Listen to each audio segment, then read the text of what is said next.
A continuación, expondrá el alcalde de la comuna de Canela, don Pedro Castillo, de Combarbalá. Aprovechamos a saludar a los concejales Bernardita Cortés, Marta Carvajal, don Gustavo Hernández y don Jorge Muñoz. Muchas gracias. Alcalde, tiene la palabra.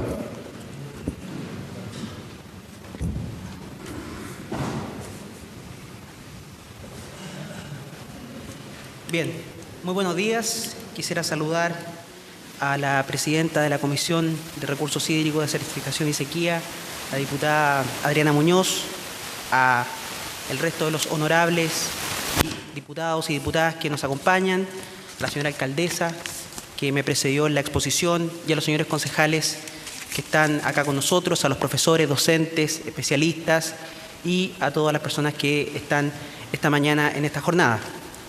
Debo decir que para mí, como alcalde de la comuna de Combarbalá y en nombre de la ciudad que represento, es un orgullo estar esta mañana junto a ustedes dando cuenta de la situación que la sequía ha provocado en nuestra comuna y espero poder hacer un panorama general de lo que está ocurriendo y las propuestas legislativas que traemos para que sean debatidas en el seno de la comisión. Respecto a la situación geográfica de nuestra comuna, Combarbalá se ubica en el sur de la provincia del Limarí. Tiene dentro de sus vecinas comunas Montepatria, Punitaqui, Canela e Illapel. Como pueden ver en esta fotografía tenemos una amplia dispersión geográfica con una gran cantidad de localidades, la mayoría del sector rural. Algunos datos de nuestra comuna: tenemos una superficie de 1.896 kilómetros cuadrados. Nuestros ingresos municipales ascienden a los 2.400 millones de pesos anuales, de los cuales 1.889 millones son directamente aportados por el Fondo Común Municipal. El 20% de nuestra población se encuentra en situación de pobreza, según la encuesta CACEN. Acá tenemos algunas imágenes de atractivos turísticos de nuestra comuna. Nuestra iglesia, nuestra pileta de piedra con barbalita, piedra nacional. Y cuando estaba preparando esta presentación, una persona que la vio me comentó y me dijo: bueno, ¿y qué tiene que ver los atractivos turísticos en esta presentación que va a hacer allá en el Congreso? Hace algunos días se nos propuso desde el gobierno regional dejar de regar las áreas verdes como medida para poder enfrentar la sequía y ahorrar agua. Y ciertamente cuando llegamos a esos límites nos damos cuenta que tenemos un problema que va más allá de la mera distribución de agua para nivel productivo, cuando ya no somos capaces de ni siquiera cuidar o mantener nuestro ecosistema y nuestra ornamentación. Lo mismo nuestro Observatorio Cruz del Sur, el observatorio turístico más grande de Sudamérica, que debió suspender sus funciones por algunos días porque no teníamos agua para proveer a los baños, por lo que no podíamos recibir a los turistas. ¿Qué tiene que ver eso con la sequía? Directamente en un detrimento económico para nuestro municipio que depende de los ingresos que pueda generar este observatorio, creado por el Estado hace algunos años atrás para poder ser un motor de crecimiento y generación de empleo para nuestra comuna. Respecto a la pluviometría, hemos recibido a la fecha, durante el año 2013, 69.5 milímetros de agua. A la misma fecha del año 2012 habíamos recibido 10.8 milímetros, siendo el promedio normal 27.2 milímetros a hoy, 17 de junio, y el promedio de precipitación normal de la comuna de 210.9 milímetros. Después de que cayó la última lluvia en la región de Coquimbo, pudimos ver a través de la televisión nacional cómo la wincha informativa indicaba que Coquimbo presentaba un superávit de 400% de lluvia. Inmediatamente las alarmas se encendieron, porque debido a la gran concentración de poder que existe en Santiago, el ver una noticia así hace cambiar inmediatamente la perspectiva. Problema solucionado, ya no se requieren más ayudas, pero veamos cómo quedó la situación de los ríos en nuestra comuna luego de las últimas precipitaciones y este aparente superávit que se ha informado. Tenemos 3 ríos en nuestra comuna: el río Cogotí, el río Combarbalá y el río Pama. Así quedó el río Combarbalá después de la última lluvia. Vamos a ver la situación del río Cogotí después de la última lluvia. Es decir, el impacto de las últimas precipitaciones si bien pueden tener un carácter rimbombante para las noticias que se entregan en la capital, distan mucho de la realidad que estamos viviendo en nuestra comuna de Combarbalá. Respecto de los efectos de la población, esta es una imagen habitual, una imagen que se ha hecho parte del paisaje de nuestra comuna en los últimos años. El camión aljibe que entrega agua para los sectores rurales en las distintas localidades de Combarbalá. La distribución de agua en las postas.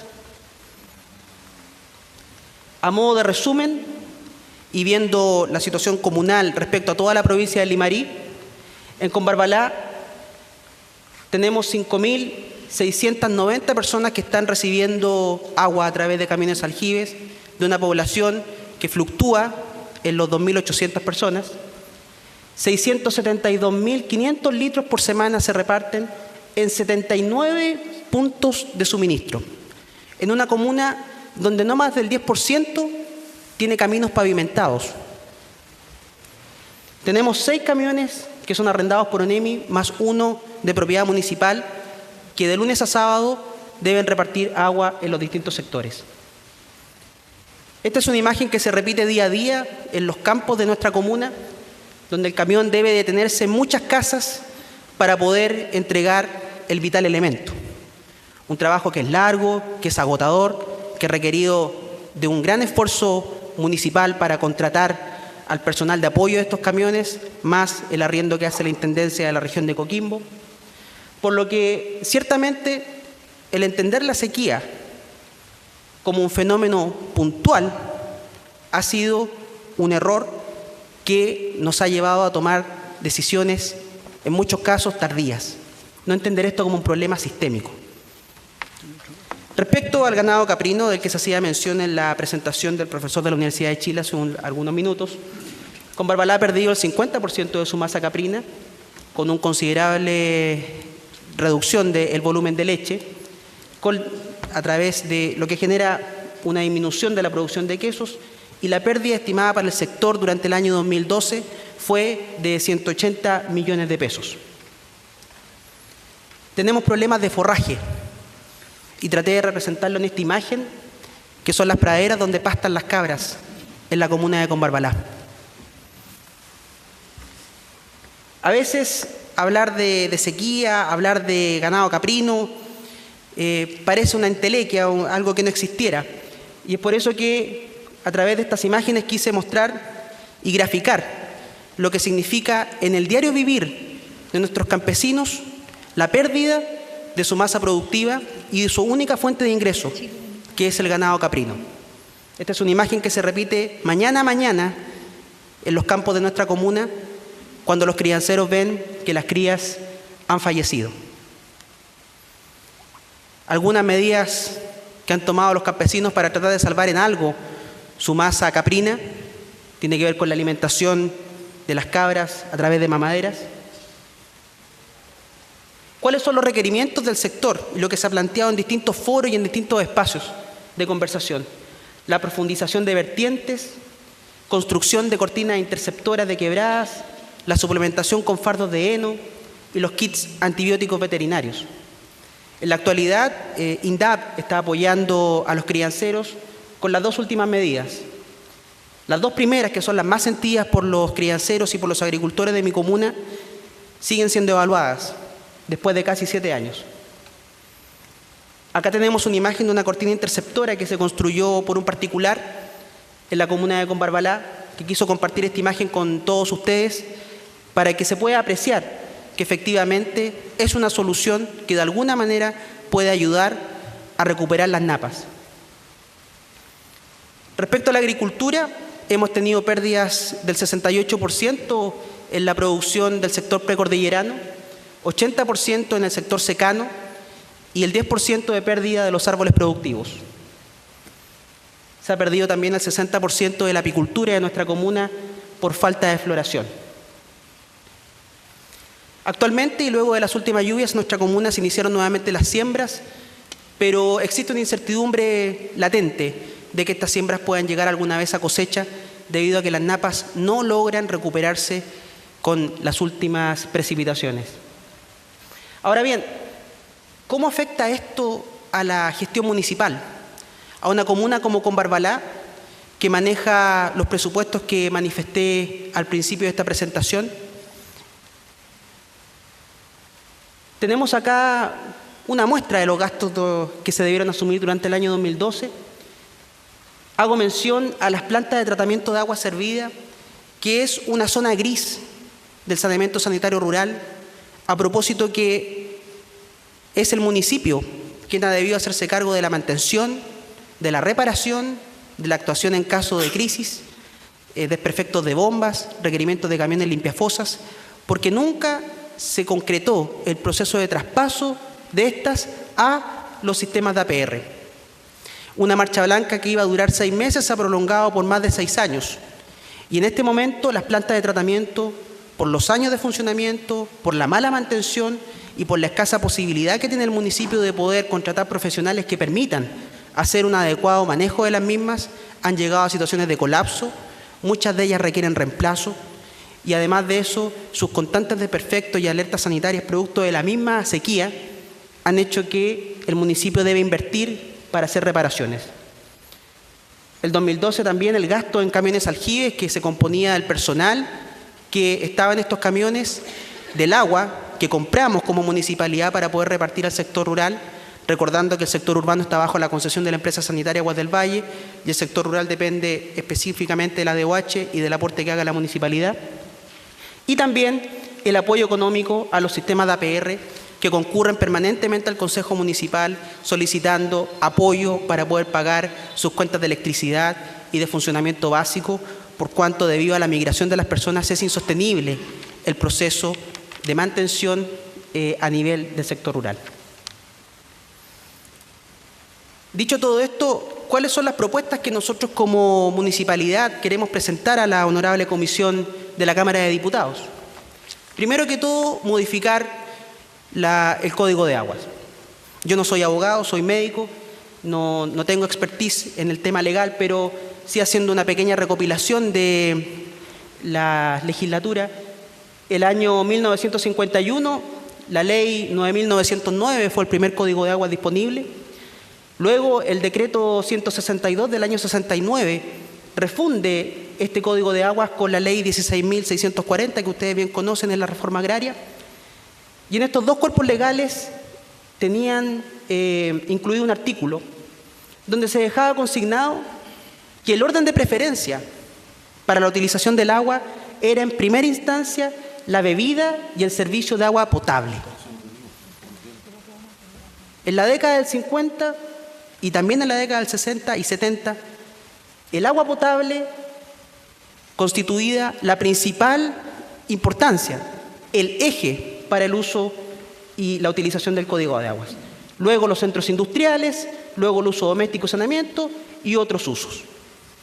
Pero veamos qué ocurre con la evolución de la ley en los últimos años. En el actual Código de Agua no hay ninguna referencia al concepto agua potable. Y como podemos ver en la evolución de los cuerpos legales entre el año 51 y el año 81, el 51 se mencionaba en 2 oportunidades la palabra agua potable y 104 veces la palabra aprovechamiento. El año 81 hay 0 menciones a la palabra agua potable y 207 menciones a la palabra aprovechamiento. ¿Será una coincidencia? Bueno, ¿qué es lo que nosotros proponemos como municipio? Agregar un artículo que deje claramente establecido que la prioridad de entrega del agua es el consumo humano. ¿Tiene esto una consecuencia práctica? Yo les quiero comentar que la empresa Aguas del Valle nos vende 100 metros cúbicos al día para que nosotros a través de los camiones aljibe podamos repartir esta agua a los 79 puntos de distribución rural que mencioné al principio de mi exposición. En febrero del año 2013, debido a que la sequía tomó un ribete dramático, Aguas del Valle nos informó que no nos iba a poder vender 100 metros cúbicos y que solo nos podía vender 40 metros cúbicos. Frente a la pregunta de por qué no había algún tipo de trato con la Junta de Vigilancia del Río Combarbalá, que es la que le provee el agua a Aguas del Valle, El problema estaba en que no se ponían de acuerdo en el precio en que se iba a vender el agua desde la Junta de Vigilancia hacia la sanitaria. Y eso implicaba, esa falta de acuerdo, que no nos pedían vender a nosotros más agua. Es decir, un conflicto entre dos privados repercute directamente en la población de una comuna.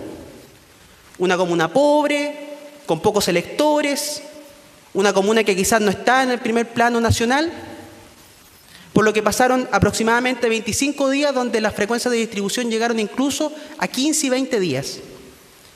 Adultos mayores, niños, mujeres, porque los hombres han tenido que ir a buscar otras expectativas al norte, tuvieron que aceptar solamente que dos entes privados no se pusieron de acuerdo en el valor del agua para poder entregarles el servicio. Nosotros como municipalidad teníamos poco margen de acción y lo más lógico que se nos ocurrió es que si no había agua para asegurar el consumo humano había que intervenir los ríos. Y eso fue un gran aliciente para construir un acuerdo. Y finalmente se lograron acordar un precio de venta y secundariamente nos pudieron ir aumentando paulatinamente la venta de agua a nosotros para poder repartir al sector rural. Gente del campo que está tremendamente desprotegida, porque la DOH solo responde trabajando en base a la profundización de pozos, en mejorar los sistemas, pero en la emergencia instalada de que la empresa sanitaria no nos iba a entregar más agua, nadie podía hacer nada. Nadie. Es por eso que nuestra propuesta va en ese sentido y también revisar la distribución del agua según la tenencia de la tierra. Pero esta es una idea del iluminado Consejo de Combarbalá, no solamente. Han habido estudios que avalan, y quisiera hacer mención a un estudio de la OCDE respecto a la situación específicamente de Copiapó, donde en un análisis de la situación de los derechos de agua se concluye primero que hay una alta concentración de derechos de agua en algunas pocas personas o empresas, que la estimación de los caudales mínimos ecológicos, que fue una modificación que se hizo el año 2005, estaban mal calculados y que eso estaba generando una competencia entre la minería, la agricultura y el agua para el consumo humano, donde quienes estaban perdiendo eran las personas que requerían agua para beber. Segunda propuesta legislativa, disminuir la dispersión de entidades públicas que tienen directa injerencia con decisiones relacionadas con el agua. Y aquí también me voy a atrever a hacer mención a otro estudio de la OCDE que ha analizado la situación de la cantidad de entidades públicas que tienen que ver con el agua, y de hecho se hace mención en el capítulo dedicado a Chile, porque este es un estudio de Latinoamérica y el Caribe, y habla del ejemplo chileno, donde el Ministerio de Salud, la Dirección General de Aguas, la DOH, la Superintendencia de Servicios Sanitarios, la Comisión Nacional de Medio Ambiente, el Programa de Agua Potable Rural, la Comisión Nacional de Riego y la Comisión Chilena del Cobre tienen algo que decir con respecto al agua. Ahora, este estudio profundiza las relaciones que existen entre los entes fiscales respecto de las decisiones que se deben tomar en el agua. Y lo que aparece como un cuadro explicativo resumido es el siguiente: que en algunos lugares la Superintendencia para Agua Doméstica, el Ministerio de Agricultura y el MOP para la Agricultura, el Ministerio de Salud para la Industria, se mezclan y se intercalan los servicios públicos. Peor acá en esta lámina, que ciertamente trae como consecuencia grandes cantidades de oficios, grandes cantidades de papeles que viajan desde un servicio público a otro, y no ha habido una estandarización para poder administrar y hacer cumplir el Código de Aguas como corresponde. Es decir, la función pública en este caso no va orientada a la eficacia y a la eficiencia, que es la responsabilidad que tenemos nosotros como funcionarios públicos contenida en el Estatuto Administrativo. Bueno, una tercera propuesta que es para abrir el debate tiene que ver con revisar la legislación que entrega agua dulce para la minería, en el sentido de exigir a los proyectos mineros mayores o megaproyectos trabajar con procesos de desalinización de agua para sus procesos. Acá se ha puesto la idea de que el Estado tiene que desalinizar el agua para llevarle agua a las poblaciones.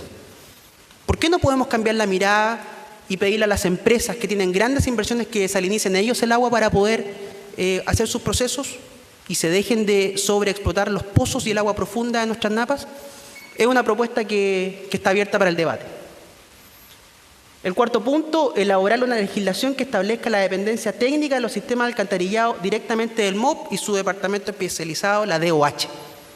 Actualmente los alcantarillados están literalmente, los del sector rural digo, en tierra de nadie. El intendente podría pedirle a la DOH que pudiera tener mayor injerencia sobre estos temas, pero evidentemente la DOH va a requerir más recursos, más personal, más gente capacitada que pueda abordar estas temáticas. Y acá nos sirve tener una visión comunal. Aquí, a lo menos, necesitamos una visión regional respecto a los distintos puntos de alcantarillado y de tratamiento de aguas servidas. Como quinto punto, incluir en el presupuesto del Ministerio de Obras Públicas una partida de recursos para realizar una mantención integral de los sistemas de alcantarillado rural por una sola vez que permita su entrega definitiva a la administración de los sistemas de APR. Porque esa es una carga económica que en el caso de Combarbalá ha debido asumir el municipio, aun cuando existen los subsidios de agua potable y de alcantarillado que permiten abaratar costos a las personas que puedan utilizar el servicio. Es imposible que sea gratis, pero por lo menos con esos subsidios se puede hacer mucho más llevadero el uso de estos servicios. Y, obviamente, como soy alcalde, tengo que pedir apoyo económico para las municipalidades vía una subvención para la mantención de los sistemas de APR y alcantarillado, si es que en definitiva no se hace o no se lleva a cabo el punto anterior. Pero proponemos también la elaboración de un polinomio para poder determinar qué factor de distribución de los recursos a nivel nacional debería existir, que incluya población, ruralidad, dispersión geográfica, vulnerabilidad, ingresos propios municipales, dependencia del Fondo Común Municipal, número de APR en la comuna y número de alcantarillados en la comuna. Y finalmente, una propuesta que tiene que ver con la administración. Nosotros, en realidad, perdimos una oportunidad histórica. ¿Y por qué digo perdimos? En agosto del año 2012 se decretó zona de catástrofe para 10 comunas de la región de Coquimbo. Estaban las herramientas administrativas para poder agilizar un sinnúmero de procesos que hubieran permitido que la ayuda hubiera llegado con más rapidez y con mayor eficacia a los distintos sectores. Era el momento de acelerar los procesos de construcción de embalses. Combarbalá tiene proyectado la construcción de 3 embalses, el embalse de Pama, el embalse Valle Hermoso que se denomina, que será construido, esperamos, a fines de este año o a principios del año 2014, que tiene una particularidad, y es que no solamente asegura las superficies de riego para los agricultores o empresarios agrícolas, sino que también entregó acciones de agua para los sistemas de APR. Es decir, tenemos una construcción que por un lado va a beneficiar el desarrollo económico, que es legítimo, pero por otro lado también tiene un compromiso o una identificación social que permite sustentar los sistemas de APR del secano de Combarbalá. ¿Es una alternativa? Es una alternativa a analizar. ¿Y qué pasa con los otros embalses? Se proyecta que en el mejor de los casos, los próximos 2 embalses, que son La Tranca y Murallas Viejas, se puedan construir en 10 años.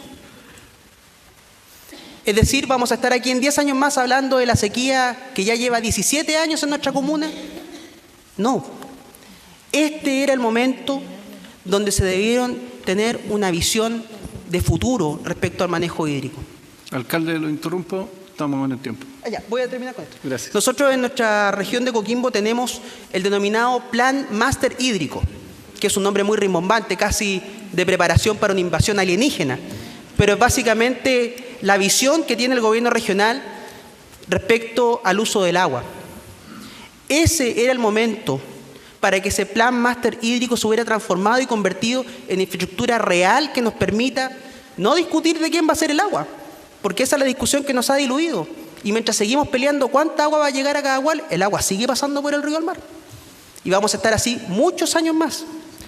Así que espero que en las futuras nombramientos o decretos de zona de catástrofe, porque estimo que esto no se va a renovar con las próximas lluvias que esperamos, se tenga en consideración que la ley de compras tiene herramientas, que la Contraloría General de la República ayuda a los procesos de probidad y transparencia, pero que eso no puede coartar el derecho a administrar y hacer una función pública eficaz y eficiente, que es el deber que todos nosotros tenemos.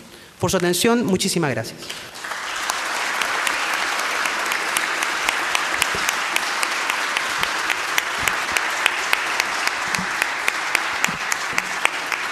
Muchas gracias, alcalde, por su presentación.